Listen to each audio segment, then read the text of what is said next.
So our next topic in enzyme is factors affecting enzyme activity.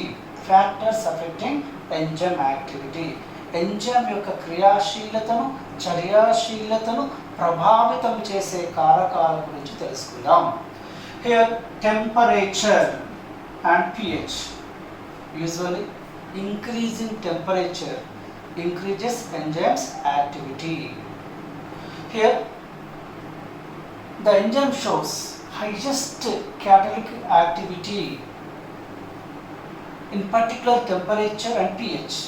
These particular temperature, pH are known as optimal temperature, optimal temperature, optimal pH. In lower temperature, enzyme gets deactivated. Enzymes become deactivated. The high temperatures destruct the enzyme structure. They denature the enzyme structure. So the low temperature, high temperature, low pH, high pH, the enzyme gets deactivated. Next, ఇక్కడ enzyme చర్యాశీలత మీద ఉష్ణోగ్రత మరియు pH ప్రభావితం చూపుతుంది. తక్కువ ఉష్ణోగ్రతలో enzyme క్రియారహితంగా అవుతుంది, enzyme పనిచేయదు. అలాగే అధిక ఉష్ణోగ్రతలో ఎంజైమ్ల నిర్మాణం దెబ్బతింటుంది. ఎంజైమ్లు ప్రోటీన్లతో నిర్మితం కాబట్టి అవి వికరణం చెందుతాయి. అయితే ఒక నిర్దిష్ట ఉష్ణోగ్రత pH మధ్య ఎంజైమ్ తన గరిష్ట చర్యను, గరిష్ట క్రియాశీలతను చూపుతుంది. ఆ గరిష్ట క్రియాశీలతను చూపించే ప్రత్యేక ఉష్ణోగ్రతను యుక్తతమ ఉష్ణోగ్రత లేక యుక్తతమ pH అంటారు. The next factor affecting enzyme's activity is concentration of substrate. Substrate, the chemical which convert into product by enzyme activity is known as substrate. Enzyme ఏ పదార్థం మీదైతే పనిచేస్తుందో దాని ఏమన్నా అధస్థ పదార్థం అన్నాం. Here the increase of substrate concentration increase the enzyme activity. Here we have important term Michaelis constant. Michaelis constant means the substrate required by half of the maximal enzyme reaction, half of the maximal enzyme activity is known as Michaelis constant. చూడండి పిల్లలు, ఇక్కడ మనకు Michaelis స్థిరాంకం అనే ఒక పదము మనకు ఫ్రీక్వెంట్గా వస్తుంది, బాగా గుర్తుంచుకోవాలి. ఎంజైము చర్య జరగడానికి కావలసిన అధస్థ పదార్థ గాఢతను మనం మైకేలిస్ స్థిరాంకం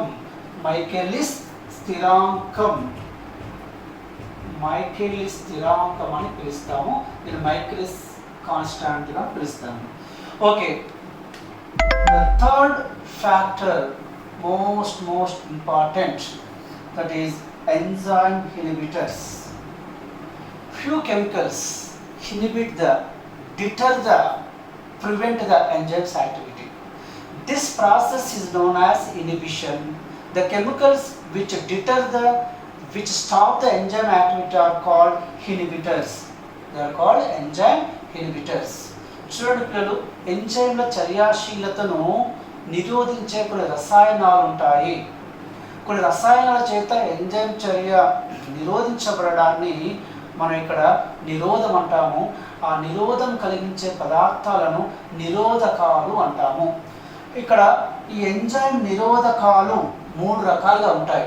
enzyme inhibitors are of 3 types: competitive inhibitors, non competitive inhibitors, feedback inhibition. These are most important concepts, ideas in our enzyme inhibitors. The chemicals which stop the enzyme activity are called enzyme inhibitors. So we can discuss one by one. First one, competitive inhibitors. I already told you the site of enzyme where substrate binds is known as active sites. According to lock and key theory, the active site shows a specific shape. Okay, here competitive inhibitors the inhibitor shows substrate analogous. Substrate analogous means here the chemical inhibitor structurally similar to substrate. So these inhibitor compete with the real substrate to bind the active site of enzyme. Finally the substrate analog binds at active site of enzymes that causes stop of the enzyme activity. We have one popular example: succinic acid, malonic acid. These are structurally similar, more or less. Succinic acid, malonic acids are structurally similar. The succinic acid, its enzyme is succinic dehydrogenase. Here malonic acid competes with succinic acid to bind the succinic dehydrogenase enzyme. Ultimately, malonic acid binds attached with the active site of succinic dehydrogenase. Finally, it causes stop of the succinic dehydrogenase enzyme activity. So it is a popular example of competitive inhibitors. ఇక్కడ పోటీ పడే నిరోధకాలు అంటే ఏమిటంటే, ఆ పోటీ పడే నిరోధక రసాయనం అదస్థ పదార్థాన్ని నిర్మాణంలో పోలి ఉంటుంది. అదస్థ పదార్థాన్ని నిర్మాణంలో పోలి ఉండి ఆ ఎంజైమ్ యొక్క క్రియాశీల స్థలంలో ఈ అదస్థ పదార్థం బదులు దాని పోలి ఉన్న మరొక రసాయనం బంధించబడి ఆ ఎంజైమ్ యొక్క చర్యను ఆపుతుంది. ఈ దృగ్విషయాన్ని మనం కాంపిటీటివ్ ఇన్హిబిటర్స్, పోటీపడే నిరోధకాలు అంటాము. మనకి సక్సినిక్ ఆమ్లము, మెలోనిక్ ఆమ్లము, ఈ రెండు ఆమ్లాలు మరి నిర్మాణంలో పోలి ఉంటాయి. ఇక్కడ సక్సినిక్ డిహైడ్రోజనేజ్ ఎంజైమ్ యొక్క క్రియాశీల స్థలంలో సక్సినిక్ ఆమ్లం బదులు మనకి ఇక్కడ మెలోనిక్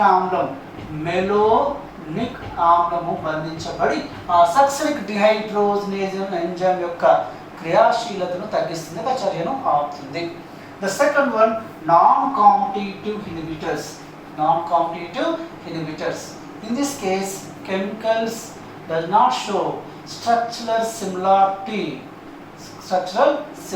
to the substrate. I told you enzyme shows two types of sites: active sites where substrate binds. The sites of enzymes other than active sites are called allosteric sites. Here the non-competitive inhibitor, the chemical binds at allosteric sites. It is the active site, it is the allosteric site. Here non-competitive chemical binds at allosteric site of enzyme that stop the enzyme's activity. So usually heavy metals like copper, silver, mercury, these heavy metals act as non-competitive inhibitors that binds allosteric sites and prevent the enzyme activity. So third one, feedback inhibition. చూడండి ఇక్కడ non competitive inhibitors అంటే పోటీ పడని నిరోధకాలు. ఈ నిరోధకాలు అదస్థ పదార్థంతో నిర్మాణాత్మకంగా పోలి ఉండవు. అవి ఏం చేస్తాయి? ఎంజైమ్లో గల అల్లోస్టీరిక్ స్థలాల్లో బంధించబడి ఆ ఎంజైమ్ యొక్క చర్యను ఆపుతాయి. ఇక్కడ మనకు కాపర్, మెర్క్యూరీ, సిల్వర్ అనే ఈ భార లోహాలు ఈ పోటీ పడని నిరోధకాలుగా పనిచేసి ఎంజైమ్ చర్యను ఆపుతాయి. తర్వాత మూడవది ఫీడ్బ్యాక్ ఇన్హిబిషన్. దీని తెలుగులో అంతిమ ఉత్పన్న నిరోధకము అంటారు. అంతిమ ఉత్పన్న నిరోధకము అంటారు. చూడండి పిల్లలు, metabolism. We have several kind of biochemical reactions that occur in living cell. For example, glycolysis. In glycolysis, a kind of metabolic stream, a kind of metabolic pathway.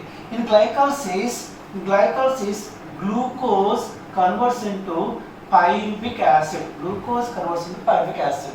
That includes a 10 series of reactions.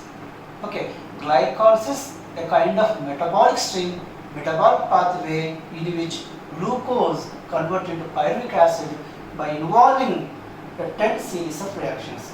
In this metabolic stream, a group of multiple enzymes catalyze the series of reaction. Okay, to get the concept of feedback inhibition, whenever glycolysis, the end product is the pyruvic acid.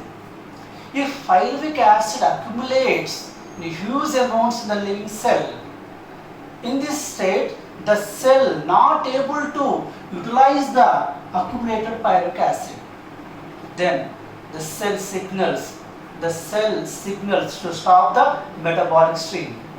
Okay, whenever a series of reaction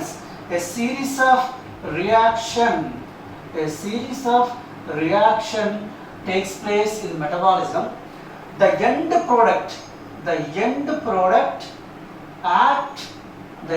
stop the first reaction. The end product stop the first reaction in that metabolic stream. This phenomena termed as feedback inhibition. Feedback inhibition takes place whenever end products generate in larger amounts, the cell not able to utilize the end product. Also, to conserve the ATP energy, this feedback inhibition takes place. So in feedback inhibition, the accumulated end product stop the first reaction of that metabolic stream, that metabolic pathway. చూడండి పిల్లలు, ఇక్కడ అంతిమ ఉత్పన్న నిరోధకం అనేది ఎప్పుడు కలుగుతుందంటే మనకు ఒక శ్రేణిలో జరిగే జీవ రసాయన చర్యలు మనకు చాలా ఉంటాయి. ఎగ్జాంపుల్, గ్లైకాలసిస్లో గ్లూకోజు పైరువిక్ ఆమ్లంగా మారుతుంది. ఇందులో ఒక 10 చర్యలు ఉంటాయి.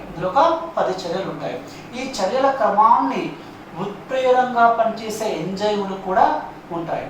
ఎప్పుడైతే పైరువిక్ ఆమ్లము ఎక్కువగా నిల్వ ఉత్పత్తి కాబడుతుందో, ఎప్పుడైతే ఆ కణము ఆ పైరువిక్ ఆమ్లాన్ని ఉపయోగించుకున్న స్థితిలో లేనప్పుడు ఆ గ్లైకాలిటిక్ పాత్వేని, ఆ గ్లైకాలసిస్ మార్గాన్ని ఆపుతుంది. అప్పుడు ఏం జరుగుతుంది? ఈ బాగా పేరుకపోయిన పైరువిక్ ఆమ్లము మొదటి చర్య, ఆ జీవ రసంచరణ మార్గంలో మొదటి చర్యను ఆపుతుంది. ఈ దృగ్విషయాన్ని అంతిమ ఉత్పన్న నిరోధకము అంటారు. So friends, with this we successfully completed about enzymes, its nature, its characters, its classification, its nomenclature, its nature of enzyme activity, and also factors affecting enzymes activity. So it's an important topic, it's a gateway topic to learn, to understand the important metabolisms like photosynthesis, respiration, nitrogen metabolism. Thank you.